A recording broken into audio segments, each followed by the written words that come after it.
Hey guys, welcome back to Figure Unboxing. If you're brand new to the channel, don't forget to subscribe and like the video. And today we're going to take a look at the S.H.Figuarts Krillin from Dragon Ball.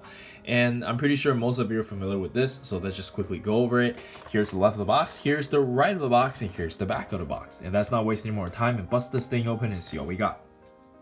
And here we have the figure still in the inner packaging, looking really nice, and let's check out the figure itself. Alright, so here we have the figure itself. And as expected from S.H.Figuarts Dragon Ball line, the figure is really well built. The joints are tight and the figure feels really durable. And let's just take a close look at the figure.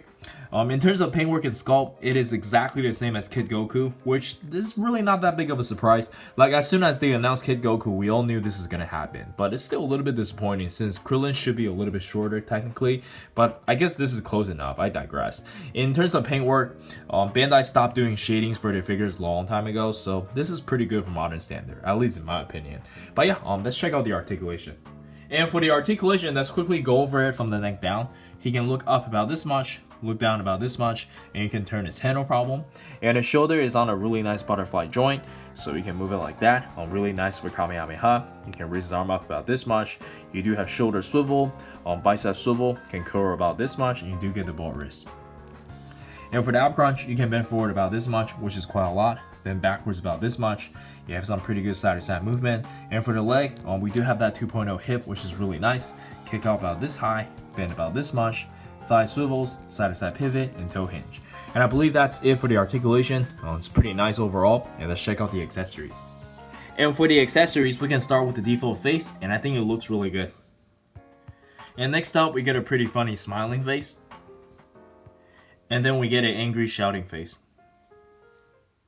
And for the interchangeable hands, we get a pair of scissors, a pair of Dragon Ball style posing hands, a pair of key blasting hands, a pair of Kamehameha hands, and then we get one right hand to grab onto Goku's tail like a douchebag.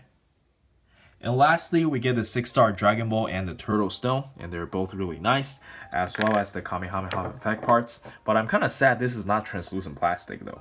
But anyways, that's it for the accessories, and let's check out some action poses.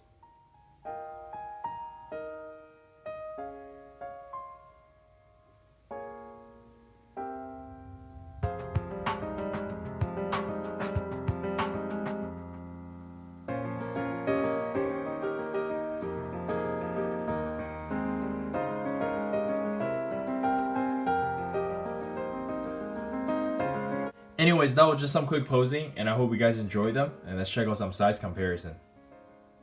And for the size comparison, let us start with some Dragon Ball S.H.Figuarts, and I think they look beautiful together. And next up, we have some other Dragon Ball characters from different arcs. And then we have Naruto and Street Fighter's S.H.Figuarts, some Mesco 112 Collective, some other S.H.Figuarts, and lastly, we have some Figma, and let's jump straight into the final thoughts. Alright, so for the final thoughts, if you are collecting the 7 Dragon Ball, this figure is definitely a must-have. But besides that, I honestly don't find this figure to be particularly interesting. Like, I feel like I got this figure just for the sake of collecting instead of being thrilled to see Krillin. And don't get me wrong, it's not that I hate Krillin or anything, it's just that I feel like S.H.Figuarts has been really boring recently. Like, all they're doing is Dragon Ball, Star Wars, and Marvel. Like, I know they're trying to bring in new line like Harry Potter, but it's just not my cup of tea. But do let me know in the comments on what you think. I believe the next cool thing is probably Cowboy Bebop and Detective Conan, but I don't know, why couldn't we see something like Yu Yu Hakusho, Fullmetal Alchemist, or My Hero Academia, right? Even Tokyo Ghoul. I'm still really bitter about Naruto though. But anyways, I think that's it from me. Do let me know in the comments on what you think. And this is Eric. Don't forget to like and subscribe and follow me on Facebook and Instagram. I'll see you guys next time. Peace.